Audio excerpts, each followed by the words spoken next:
Λοιπόν, τώρα θα παρουσιάσουμε το σύστημα e-Brox, το οποίο είναι κατάλληλο για παιδιά του δημοτικού. Αυτό το σύστημα είναι ιδανικό για τις μικρές ηλικίες, γιατί τα παιδιά μέσω του παιχνιδιού μπορούν να μάθουν αγγλικά, να εμπλουτίσουν το λεξιλόγιό τους, να μάθουν καλά το αλφάβητο και γενικά να διασκεδάσουν μαθαίνοντας αγγλικά και όχι να το βλέπουν σαν αγκαρία. Για παράδειγμα, πάμε να δούμε ένα unit. What letter is it? Top. Έχουμε αυτή την άσκηση εδώ. What letter is it? T. Top. Ο μαθητής πρέπει με τη σειρά του να βάλει τον κύβο στη σωστή θέση, ούτως ώστε... You're the best. You're the best. Έτσι. Top. Top. Συνεχίζουμε. O. O.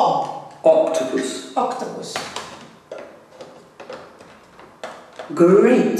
O. Great. Υπάρχουν Octopus.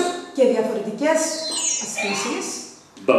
προχωρώντας. What's the first letter of all the Για words? παράδειγμα, Radio. Rat. Robot. what's the first letter? Το παιδί τώρα πρέπει να πει ποιο είναι το πρώτο γράμμα, ποιο είναι το κοινό. R. R. Radio. Rat. Robot. Great job. Σε περίπτωση που οι μαθητές δυσκολεύονται να πούνε κάποιες λέξεις ή έχουν μια αγωνία λόγω του ότι είναι μικροί ακόμη και τώρα μαθαίνουν τα αγγλικά, τότε μπορούμε να επαναλάβουμε τις λέξεις όσες φορές θέλουν αυτοί. Για παράδειγμα. Cap. Cow.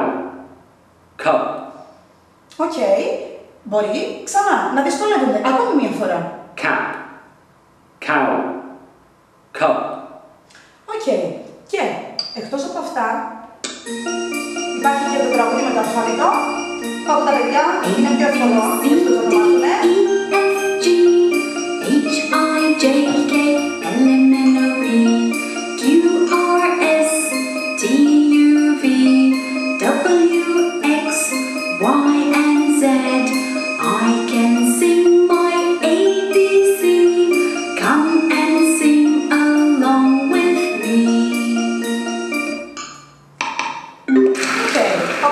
Τα παιδιά έχουν την ευκαιρία να παίξουν αυτά τα παιχνίδια. Είναι εδώ το Unit 1, σιγά σιγά θα προχωρήσουν στο Unit 2, στο Unit 3 και ούτω καθεξής. Με αυτόν τον τρόπο εμπλουτίζετε το λεξιλόγιο, χτίζετε μία καλή βάση για το μέλλον, ούτως ώστε τα παιδιά να νιώθουν πιο άνετα ότι ξέρουν περισσότερο vocabulary και ταυτόχρονα διασκεδάζουν μέσα στην τάξη.